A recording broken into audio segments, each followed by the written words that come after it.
কোরআন তিনি পড়তে পারতেন না, কিন্তু কোরআনের পাতা উল্টাইয়া উল্টাইয়া প্রতিদিন রুটিন মাফিক আল্লাহর কালাম উল্টাইয়া প্রতিটা পৃষ্ঠায় প্রতিটা লাইনে লাইনে এইভাবে আঙ্গুল ঘুরাইতেন, আর চোখ থেকে তার টপটপায়া পানি পড়তো। আর তিনি বলতেন, মালিক, এই আয়াতে তুমি যা বলেছ আমি সব বিশ্বাস করি। চোখ থেকে টপটপায়া পানি পড়তো আল্লাহর কালামে। আর দ্বিতীয় লাইনে আঙ্গুল ঘুরায় বলতেন, ও আসমানের মালিক, ও আমার রব, এই লাইনে তুমি যা কইছো আমি সব বিশ্বাস করি। এইভাবে প্রতিটা লাইনের নিচে নিচে আঙ্গুল ঘুরাইতেন, আর তার চোখ থেকে পানি পড়তো। এই কথা বলতে আল্লাহর ওলি বলেন, আমি সাথে সাথে আল্লাহর কোরআন খানা তিনি এখান থেকে নামাইলাম, নামাইয়া আমি কোরআন খুললাম। কইলা দেখি রে মুসলমান, আল্লাহর ওই বান্দার প্রতিটা লাইনে লাইনে প্রতি লাইনের নিচে তার আঙ্গুলের দাগ এখনো আছে। আঙ্গুলের দাগগুলি পড়ে গেছে। কতবার যে একটা লাইনের নিচে আঙ্গুল ঘুরাইছে হিসাব নাই। আঙ্গুলের ছাপ পড়ে গেছে, আর পৃষ্ঠায় পৃষ্ঠায় এখনো তার চোখের পানির নমুনা আলামত পাওয়া যায়।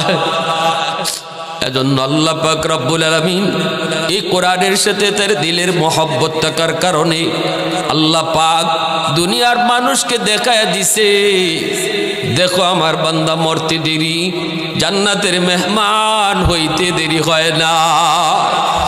এজন্য হুজুর যে বলে গেলেন, কোরআন আইসেই তার মাথার পাশে হাজির হবে। ইজা উযিআল মাইয়িতু ফি কবরিহি যা আল কোরআনু ইনদা রাসিহি, যখনই মাইয়িতকে তার কবরে রাখা হয় সাথে সাথে কোরআন তার মাথার পাশে এসে হাজির হয়ে যায়। মুনকার নাকির ফেরেশতারে ডাক দিয়া কয়, ও ফেরেশতারা, আমাকে শর্তে বলবা না। মুনকার নাকির এসে কই, যুবক, কে তুমি, কি তোমার পরিচয়? মুর্দার পাশে দাঁড়ায় রইছো কেন? আমরা তারে নিরিবিলি কিছু প্রশ্ন করব। এখন তার পরীক্ষা শুরু, পরীক্ষার সময় অন্য কাউকে থাকতে দেওয়া হয় না, তুমি বের হও। কিন্তু ওই সুদর্শন যুবক বলবে, আমাকে তোমরা শর্তে বলবা না গো, আমার বন্ধু দুনিয়াতে আমাকে ভুলে নাই, আজকে কবরে আমিও তারে বলবো না, আমি হলাম তার কোরআন তিলাওয়াত। দুনিয়াতে আমার বন্ধু আমাকে ভুলে নাই, ভুলে নাই, আজ আমিও তার বলবো না, জান্নাতে ঢুকানো পর্যন্ত আমি তার সঙ্গ ছেড়ে যাব না। এই কোরআন তেলাওয়াত কিয়ামতের ময়দানে আল্লাহর দরবারে সাক্ষী দিবে। ইন্না কুরআনাল ফাজরি কানা মাশহুদা, ফজরের পর কোরআন তেলাওয়াত যার অভ্যাসে পরিণত হয়, কিয়ামতের ময়দানে ওই কোরআন আল্লাহর কাছে তার পক্ষে সাক্ষী দিবে। সুবহানাল্লাহ। হাকিমুল ইসলাম কারি তৈয়ব সাহেব রাহিমাহুল্লাহ, আল্লাহর বহুত বড় ওয়ালি, দীর্ঘদিন যিনি দারুল উলুম দেওবন্দের মুহতামিম ছিলেন। আল্লাহর ওলি তার কিতাবের ভিতরে লিখছেন, দারুল উলুম দেওবন্দের পাশেই ছিল একটা চর এলাকা। এই চরে কিছু মানুষ নতুন করে বসতি স্থাপন করেছে। ওই বসতির একজন মানুষ মারা গেল।